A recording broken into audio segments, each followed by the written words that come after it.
Yard is looking a little bit different. We got plenty of rain, and as you can see, the grass is growing like crazy, and it's super green again, which is really nice.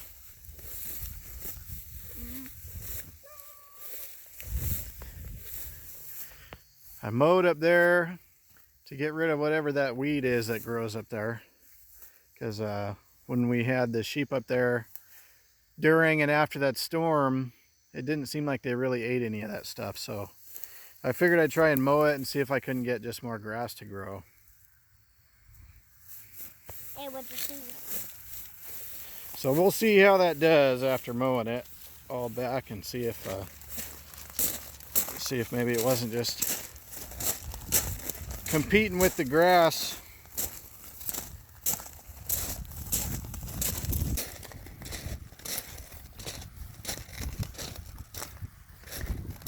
But yeah, you can definitely tell that we got some rain, can't you?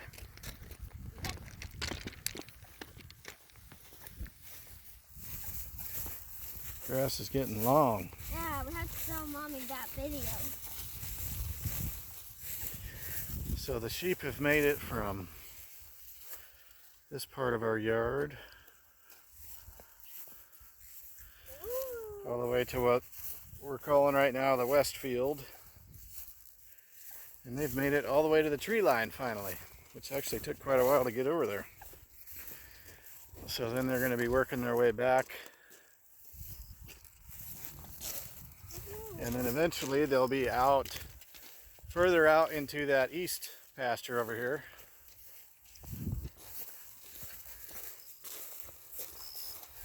But for now, they're just going to be working their way back. We'll go over here and take a look at the sheep and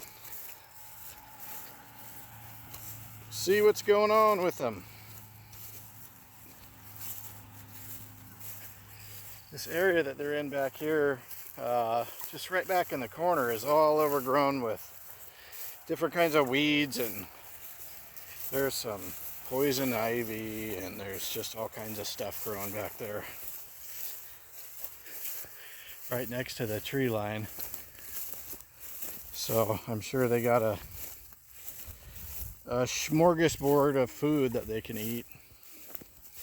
But you know, the weird thing is that I didn't understand is this stuff they didn't really seem to eat. And you know, everybody says that the sheep like to eat the broadleaf, anything broadleaf pretty much, that they'll eat it. And yeah, they eat some stuff and some stuff they don't. It's kind of odd. A lot of times the stuff you think that they're gonna just devour, it doesn't look like they touch it. So you never really know. We only have 6, so it's not like there's going to be a crazy impact on the ground regardless. But I mean, you can see they've been through here.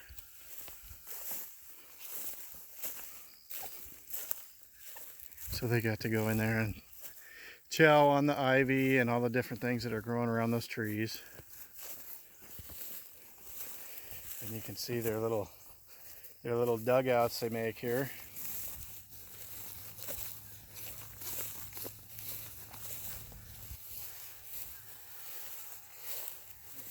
They seem to like to kind of make these little wallows, which I didn't really expect them to do, and I don't know if I really like that.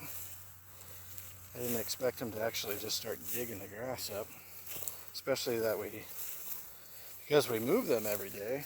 But it's just wherever they lay down, they kind of scratch it up before they all lay down there.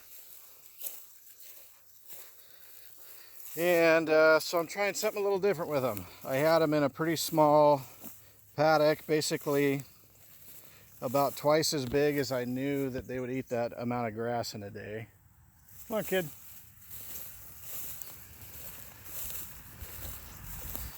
And so kind of the idea of eating and trampling half and then leaving half of the grass, and I figured that would be good. But you can see what they do in here. They just tear it up. And that's just a one day being in there. And then they leave a lot of grass.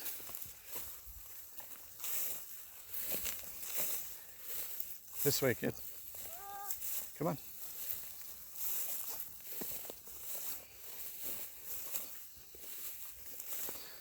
So, the experiment now is giving them kind of a giant paddock and maybe letting them stay in there for up to 2 days and seeing how they do, seeing if they make a bunch of scrapes.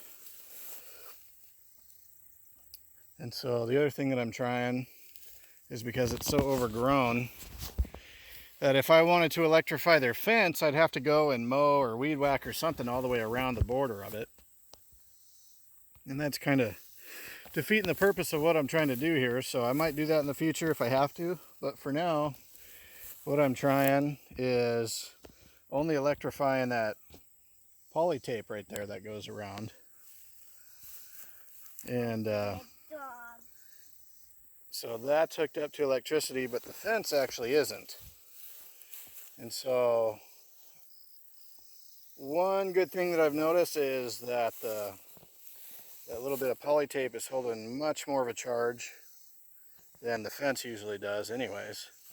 So if they get zapped by that, they're really going to start to learn to respect that poly tape. And so I don't think they'll be getting in, and I think I don't think they're going to be getting out, sticking their head through the fence here. And I really don't think any predators are going to try and get in anyways. I haven't seen any lately. Hopefully we never have that issue, but if we do, we'll have to deal with it then. But at least they would end up running into that poly tape too, and they're going to get a pretty big zap from that. Like I said, it's a lot stronger than the charge that's usually on the fence, because the fence is kind of usually grounding out on a lot of the grass that's touching it. It's really hard to keep it off. You know, we don't keep this fence here all the time to let the electricity kill off the grass, or to, you know, go and mow a line around it or whatever. We move this fence every day or two. So, but yeah, that's what we're trying. You can see back there, there's all that ivy and all that different stuff that's all overgrown in that tree line back there. That's where our water meter is too. So that was all cleared out at one point to put the water meter in at the beginning of this year, and now it's just all grown over with weeds. So we'll see what they do to that. All right, have a great day, guys.